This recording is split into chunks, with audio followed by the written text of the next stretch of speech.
Every week, there are players in fantasy football that completely change the landscape of how we view the rest of the season. And now that we have 2 weeks of data, we can start to tell what's real and what's not, and who are the actual players skyrocketing up the rankings after 2 weeks. So in this video, I'll break down the 7 players who I believe are skyrocketing up the rankings the most right now after 2 weeks of the seasons, and in your leagues, you should try and get your hands on them. Or better yet, hopefully you already have these players. The first one that we have to start with is by far the Bears' alpha looks like wide receiver in Rome Odunze. This was a guy who was drafted to be the alpha wide receiver for Rome Odunze last year. Top 10 overall pick, was brought in the exact same draft class as Caleb Williams, and it was kind of reported that they were clicking as rookies together. But the problem is it wasn't that simple in their rookie year with a bad offensive line, bad coaching, just a bad system around them. He did see over 100 targets, Rome Odunze, nearly 6 per game in an offense that was playing from behind, chucking the ball a ton. I mean, even Keenan Allen at that point in a bad offense was finding success. DJ Moore had his weeks as well. But in general, Rome Odunze wasn't able to have a big week or a big season with Caleb Williams. In his rookie year, 54 receptions, 734 yards. Like, this is nice numbers for a rookie, but when you're a top 10 overall pick, the expectations were you were going to hit the ground running. You were going to be this guy that we saw at Washington who couldn't win at all levels of the field, and he was kind of pigeonholed into one specific role that wasn't working last year. Now, all of that led to Odunze averaging just 8.5 fantasy points per game as a rookie, the wide receiver 56 overall, but based on this offseason, everything that we saw from Ben Johnson coming in, a new offensive line, Caleb Williams entering year 2, the hype in preseason games and training camp from Rome Odunze, we were hoping that he would hit the ground running in year 2, and so far he has. Rome Odunze came out here in week 2 of the season after having a quality week 1, massive game. His best game as a pro so far, 7 catches, 128 yards, averaging over 18 yards per reception. He had 2 touchdowns in this game. We got to see everything that you like to see out of Rome Odunze, operating as a true X receiver. 212 pounds, he has the frame for it. He has the athletic testing too, according to Player Profiler. 4.45 speed for his size is incredible. Top 10% speed score, solid burst and agility as well. He does everything well, and heading into week 1, he basically had the same main target competition as last year in DJ Moore,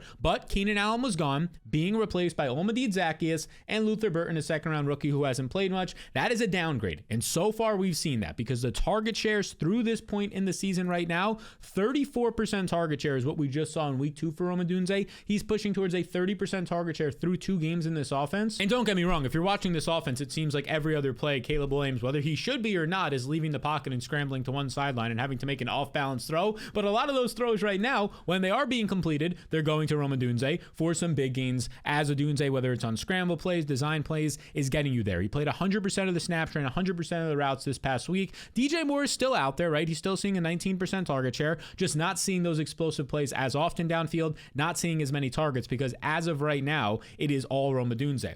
In this past week, like we said, 120 plus yards, 2 touchdowns. In week 1, 9 targets, 6 catches, another touchdown. A strong start to the season. He's not just emerging, he is, like I said, the alpha. As you can see from Ryan Heath's tweet right here, he looked awesome, leading the Bears with 7 catches, 128 yards, and 2 touchdowns, and he did so on a team-high 33% target share, every single stat above set or tied Odunze's career high. So all he did in week 2 of this year, his second game ever with Ben Johnson as his offensive coordinator, is literally have the best game of his career after having a solid game in week 1. The arrow is only going up for Rome Odunze right now. And honestly, similar things can be said for Jaylen Warren, who I came on these airwaves last week and was a little bit concerned about the usage we were seeing. And I would say rightfully so. But once we get new data, I'm going to adjust my opinion on that, because if you don't, you're just being a bad analyst, you're spreading bad information, and that's not the case because we just got a whole new set of data in week 2, and this time it was very good for Jaylen Warren. Now, the reason why I was concerned last week is because we saw Kenneth Gainwell lead the team in snaps. We saw Kenneth Gainwell kind of playing the Jaylen Warren role from 2023 and 2024 in this Pittsburgh style offense, while Jaylen Warren was kind of playing the Najee Harris role, and he's not really set for that role. Arthur Smith is always going to give us headaches, right? These 2 running backs were involved last week. Caleb Johnson, the rookie, not so much. Probably not going to see a lot of him after he just basically didn't return a kickoff that led to a touchdown. Pretty bad, boneheaded rookie mistake. At the same time, though, we should mention, like, the coaches kind of have to have the right guy out there. Like, that should never even be a possibility in that player's mind. But anyways, this was the concern for me in week 1. 50% of the snaps for Kenneth Gainwell, while seeing 37% of the rushing attempts, led the backfield in routes run. And if you're going to take away the routes run from Jaylen Warren, those yards per receptions, yards after the catch, where he's been so efficient in his career, that's going to hurt him a ton. Not to even mention the fact that Kenneth Gainwell saw 50% of the snaps in his own carries as well. That completely flipped though, right? This past week, we ended up seeing 14 carries for Jaylen Warren, just 5 for Kenneth Gainwell overall, just 1 carry on just a couple of snaps for Caleb Johnson in this game. That translated this past week to it being Jaylen Warren's backfield. And think this is going to be the case moving forward because he was absolutely fantastic in week 2. 58% of the snaps, a commanding 70% of the backfield rush attempts, 41% of the routes. But here's the big thing. Not only did he lead the backfield in carries, in rush attempts, in yards, and all that as a runner, he led the entire team, not just the backfield, as a receiver as well. Now, a lot of it did come on that one big 65-yard catch and run that you might have seen the highlights on Red Zone or whatever, but 4 catches led the team in receptions. 86 yards was 55 more than anybody else on this team. And yes, it was the big 65-yard run, but he totaled in this game over 100 total yards. He totaled 18 opportunities compared to the rest of the backfield. Kenneth Gainwell, between his carries and his receptions, just 8 opportunities. So clearly now after 2 weeks, just from a touches standpoint, and now last week a usage and a snap standpoint, this is Jaylen Warren's backfield. We have this data to kind of put a cementing point on that right here from Ryan Heath. He basically says the weighted opportunity share last week, Warren saw 56% last week. This week, 58%. Weighted opportunities factor in your ability in the receiving game and around the goal line and red zone, where you're going to get those very important, that's why they're called weighted opportunities for fantasy football purposes. Caleb Johnson muffed a kick and didn't realize it was a live ball, led to a touchdown. I don't think the 3rd round rookie is going to play for a while now. Caleb Johnson, an unfortunate 6th to 8th round pick if you took him in your fantasy drafts. As of right now, if you needed to drop somebody, we're not to the bye weeks yet, but if you needed to drop somebody, I think you could drop Caleb Johnson. Now, the good thing about Jaylen Warren finally seeing maybe this workhorse usage is he's always been one of the most efficient running backs in the NFL. We just saw that this past week where he's averaged once again over like 6-7 yards per touch. In his career entering this season, he was top 10 in yards per rush, top 5 in success rate, number 1 in avoided tackle rate, so that's like forced tackles, broken tackle rate, right? As a receiver, he's basically a top 10 receiver in yards per route run, top 5 in first downs per route run. All this nerd talk basically says since he's entered the NFL, he ranks top 5 on his per opportunity basis, per route, per touch, per carry. He's been that efficient, and now he's getting a bigger workload. Fingers crossed Arthur Smith lets him keep these many snaps and plays per game. All right, let's go back now to the wide receiver position because I want to talk about this rookie from the Carolina Panthers, Tetairoa McMillan, who we love this offseason. If you were able to get him in the 5th, 6th round of your fantasy draft, that's amazing. If you're in a competitive league and you had to take him in the 4th round, I think that was also fine. Again, the reasons why we liked him, one of the most productive wide receiver in this draft class, over 1,300 yards back-to-back seasons in college with a 31% target share last year. Also, he led the NFL, or he led college football in receiving during this 2-year span. And not only that, but this is a player that has the athletic testing as well. He has the X profile as an outside receiver, and then he got the draft capital as a top 10 wide receiver going to the Panthers that needed that for Bryce Young and really didn't have any strong competition around Tetairoa McMillan. And now that's what we're seeing 2 weeks into the year. Because in week 1, just an absolutely atrocious game from Bryce Young. If we pull this up, he completed 50% of his passes, averages 4.4 yards per attempt, had 2 interceptions, only had 154 passing yards, right? In what was a terrible game for him, Tetairoa McMillan in his first NFL game makes do of it. Like worst case scenario, 5 catches for 68 yards, get you 12 fantasy points or so. Overall, that's not a terrible week. He then comes back this next week and he doubles down. In a game where the Panthers start off the game with a fumble return from 6, a sack fumble on Bryce Young, and then the second drive is an interception, it looks like it's all going to be terrible again. They kind of got settled, especially in the second half, and McMillan came alive. To the tune of catching 6 of 10 targets for 100 yards, averaging 16.7 yards per reception, basically doubling up any other receiver on the team. This is a tight end with 54 yards, then Hunter Renfrow with 48, doubling up any other player really on this team in receiving yards. He was the clear alpha all throughout training camp based on all the reports. In the limited run that we got to see of him in the preseason, the offense was being designed around him, and we just saw that this past week. When Bryce Young had time to throw and wasn't pressured, because when he was pressured, he was checking it down to a tight end in Jatavion Sanders, 7 receptions, or Hunter Renfrow out of the slot, 7 receptions. But when he had time, going downfield to Tetairoa McMillan, who was averaging nearly 17 yards per reception in his second ever NFL game. Now, what does this mean? It means through 2 weeks right now, Tetairoa McMillan is currently averaging 8.5 targets per game, depending on the source that you look at. This would be 9 targets per game. Some sites have it as. He's averaging 44 routes run per game, which is just absolutely insane. He's never leaving the field. The team is running a lot of plays as they play from behind, which they likely will for a lot of the games this season, just not a quality overall team on either side of the ball. So this is good to see. And the guy hasn't even scored a touchdown yet, which is important to call out because once he starts scoring touchdowns, he's going to go from being a top 20 weekly finisher to a top 10 weekly finisher. I mean, he's already on pace for 1,400 receiving yards as a rookie. And when you look forward to what the upcoming schedule is looking like right now for this Carolina Panthers offense, like the game scripts are probably going to be heavy. The Falcons, we've seen that they can score on offense, so maybe that forces the Panthers to throw more. The Patriots, if they do what they did in week 2 with Drake May and those surrounding pieces and getting Ramondre Stevenson activated in the receiving game, if Stephon Diggs can get healthy, they're going to put up points. We know that the Dolphins in week 2 fired back or bounced back. They put up points. Obviously, the Bills putting up points in 5 weeks. The Cowboys can put up points. So there's a lot of games not only over the next month, but basically the entire season where the Panthers are probably going to have to throw 35 plus times. And as of right now, Tyrell McMillan's going to command 10 plus targets a game in those types of formats or those types of game scripts. Part of it's because of his own skill set. Part of it is because they might have to throw more. And part of it is just the wide receiver competition. I mean, Xavier Legette in week 2 had 8 targets and -2 receiving yards on 1 reception. He's just not it. Hunter Renfrow is doing well as like a check down target, basically just an old slot receiver, very similar to Adam Thielen in this offense, an old slot receiver who has reliable hands and can still run some routes. And Bryce Young just likes checking it down there, right? Jimmy Horn hasn't really been playing. Jalen Colker is going to be activated soon, you would expect. And then the tight ends are getting involved.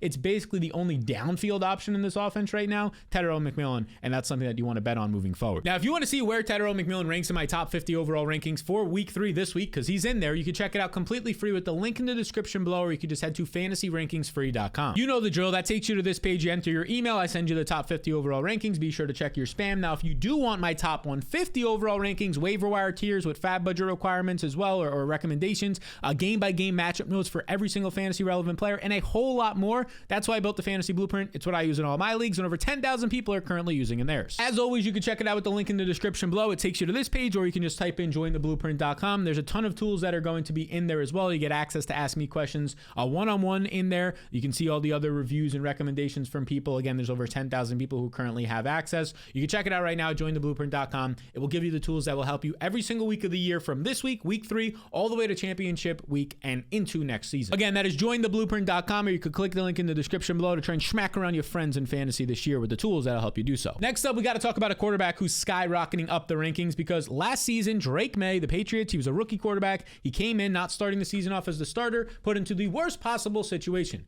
Terrible offensive line. Bad coaching staff, no surrounding weapons whatsoever at all, and this guy still was a top 12 quarterback on a weekly basis during his starts. In fact, here's what he did in those games. He averaged over 220 passing yards per game, 36 rushing yards per game, and literally during the season, across the whole year, if you would have spanned it out, would have been a top 12 scorer in fantasy in the worst case scenario. But now, heading into 2025, things are looking better. Not only do they have improved coaching with head coach Mike Vrabel there, and now an offensive coordinator in Josh McDaniels, some adults in the room, and they took a top 5 overall pick in the NFL drafted an offensive tackle, and they brought in Stephon Diggs, and they drafted Kyle Williams, and they brought in Travion Henderson, and they got everything else that was wrong last year at least improved heading into this year, and we saw that start to pan out in week 2. After throwing for nearly 300 yards and 45 pass attempts in week 1, also ran 4 times for 11 yards. In week 2, it starts to click. Completes 19 of 23 passes. Looks awesome with 2 touchdown passes. Oh, but he's not done. 10 carries, 31 yards in this game. Also gets a touchdown on the ground. He goes out there and he has a top 10 fantasy performance on the week, and he starts to do it. If you start to look at this down here, he starts to do it with really no weapons. Like, nobody's popping off. Ramondre Stevenson as a receiver is your leading receiver.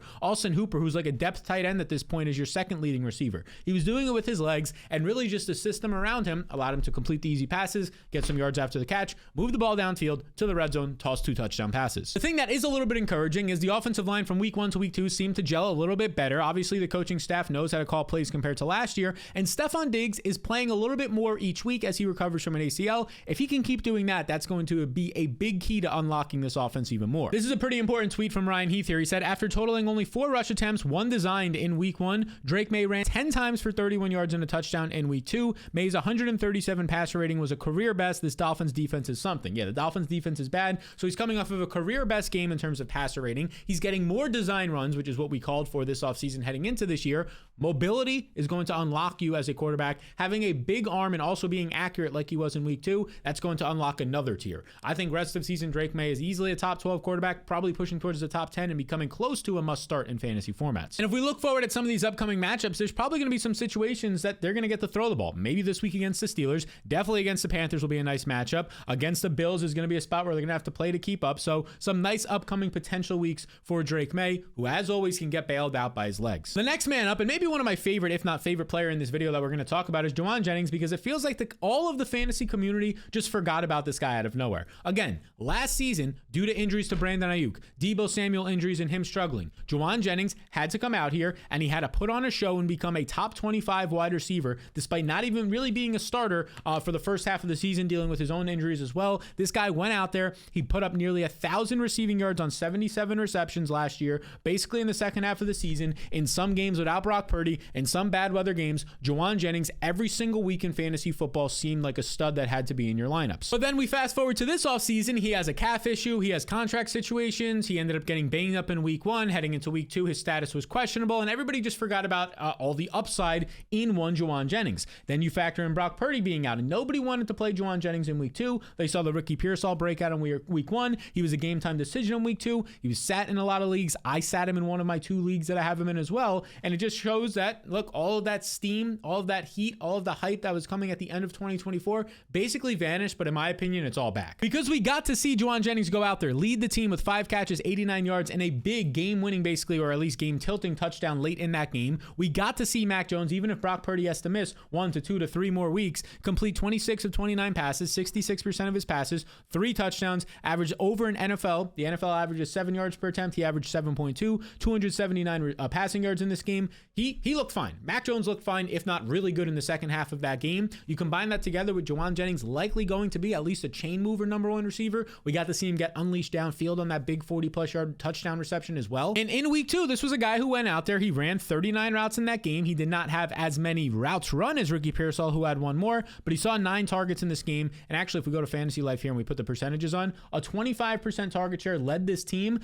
Number 2 was Ricky Pearsall with a 17%. I just think Juwan Jennings is probably going to lead this team in target share until George Kittle comes back for the most part, maybe even after that, because Kittle is older with a hamstring injury. That is a serious one. That's why he's on IR, missing at least 4 weeks. Again, Mac Jones did everything that he needed to, and we've seen him give you fantasy relevant receivers in the past. I mean, before Evan Ingram got hurt last year, he was playing pretty well. And then obviously last year, Brian Thomas did this with Mac Jones from weeks 13 to 18, 22.3 fantasy points per game on nearly 12 targets per game and nearly 100 receiving yards per game. Now, I don't think Juwan Jennings is the same type of athlete and player and really just the youth and upside and explosiveness that Brian Thomas has, but we saw it last year. Week in and week out, he could be a top 24 wide receiver. I think we're back to having that as Juwan Jennings. He's the number 1 target for me in this wide receiver room. If he's on your team, he's now a start moving forward. Let's stick at the wide receiver position because Chris Olave, I get it. He had a brutal 2024 season because of the concussions. He let you down as a 2nd or a 3rd round fantasy pick, but just rewind to 2023 when he remained healthy. 87 catches, over 1,100 receiving yards, and this was in a role where Chris Olave in 2023, if you check out how many yards per reception, if we pull it up on Player Profiler, averaging 12.9 yards per reception in 2023, right? Now he's starting to see this year just 8.3 yards per reception. Maybe we would like to see that be a little bit higher towards 10, but he's not just being used downfield anymore. He's being used on these short to intermediate crossing routes, which is leading to more receptions,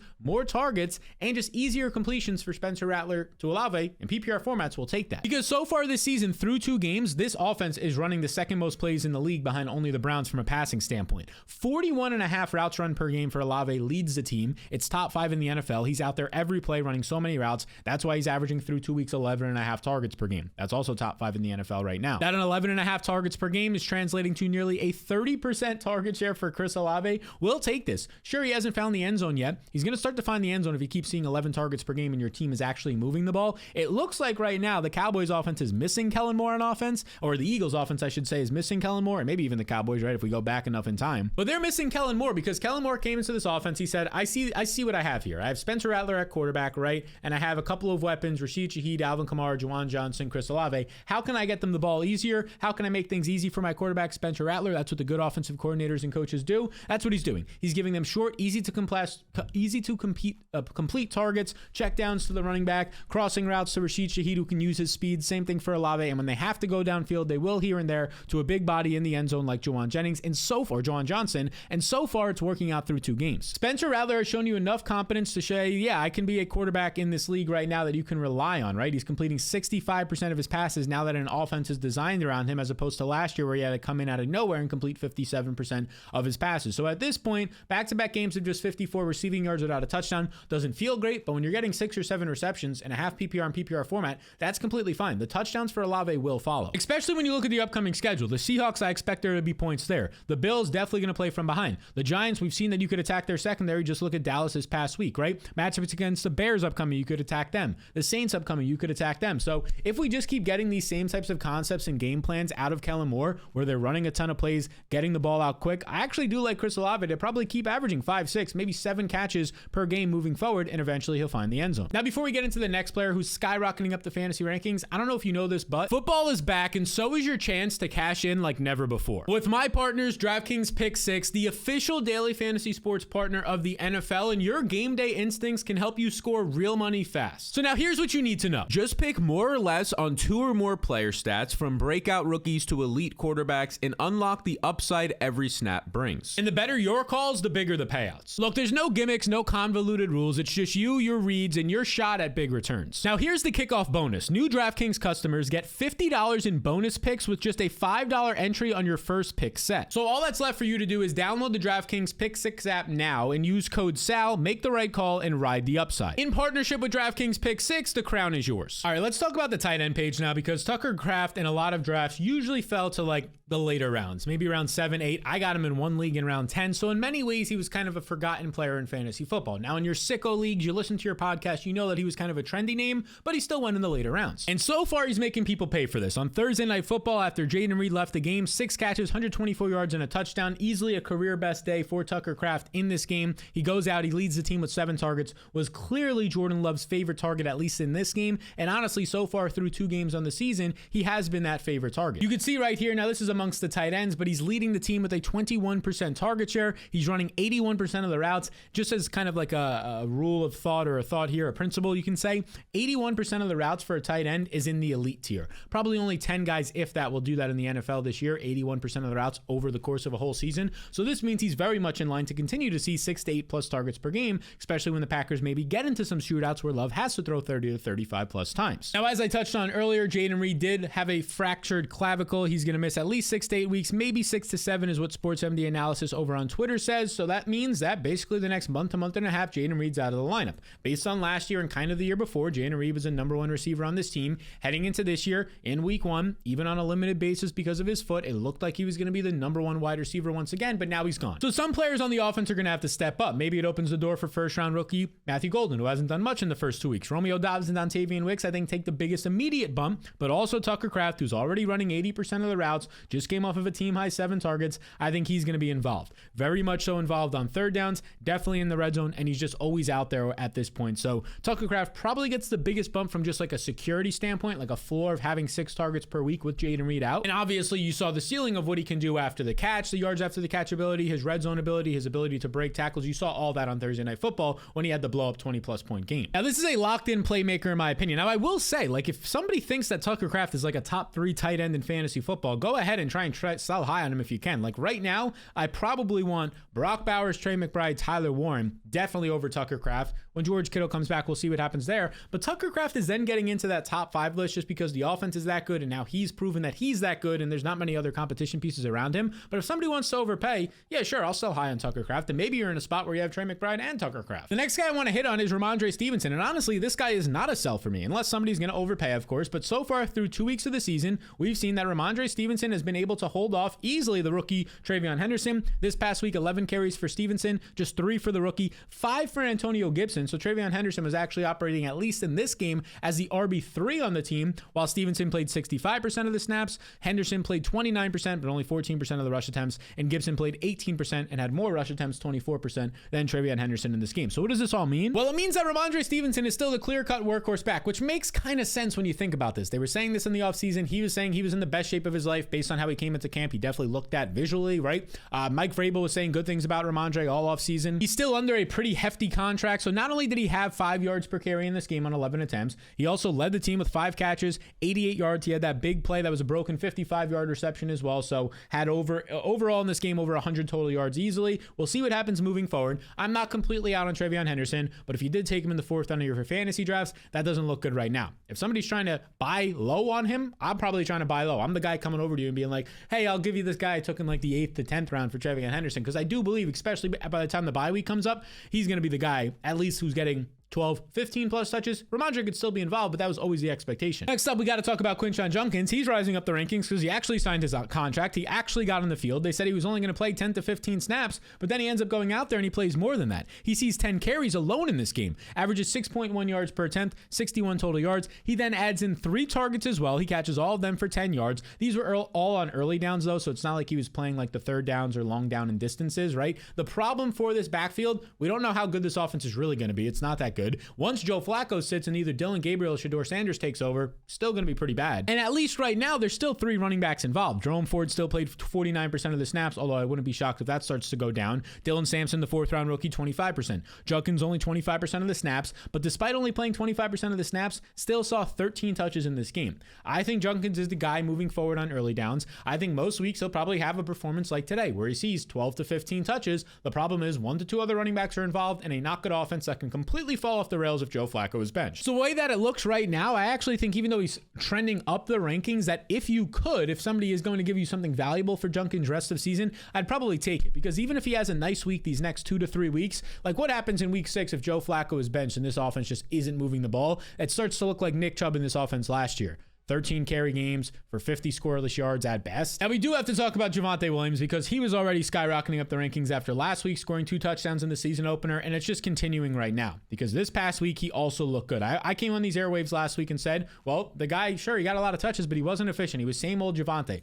This past week, he kind of slapped me in the face. 18 carries, 97 yards, 5.4 yards per attempt. He had a very nice touchdown run in this game as well, a 30-yard touchdown run. That looked awesome, breaking tackles as well. He also then goes out here, he catches 6 balls for 33 yards. In your PPR formats right now, Javonte Williams is one of the best fantasy, and in fact, let me show you this. Right now in PPR formats, Javonte Williams is the running back 2 in fantasy points per game, or half PPR formats at 41.5 according to Underdog on Twitter, up there with the likes of Jonathan Taylor, Bijan Robinson, Christian McCaffrey, Devon Achane, Saquon, all these 1st and 2nd round running backs, exactly how you planned it when you took Javonte in the 10th round. But as of right now, Miles Sanders was involved. He was getting goal line and also red zone touches in this game, so that's important to call out, but this is Javonte's backfield. So far through 2 weeks, the dude has played 75% of the snaps, 70% of the rush attempts, 60% of the routes. I mean, this is workhorse 3-down usage. We'll see as the season goes on if Javonte Williams, who is an older running back, he's not super old, but older when you factor in his injury history, which is a serious one. We'll see if he starts to wear down at all, but through 2 weeks, I don't think he's going to finish as a top 2 running back in fantasy, even a top 5, probably not a top 10, but you're getting what you paid for in the 10th round. You're getting that and so much more right now. So these are the players that are currently skyrocketing up the fantasy football rankings. Now, if you want to see the players that, these guys you probably have to trade for, but the players that you could just pick up on your waiver wire right now,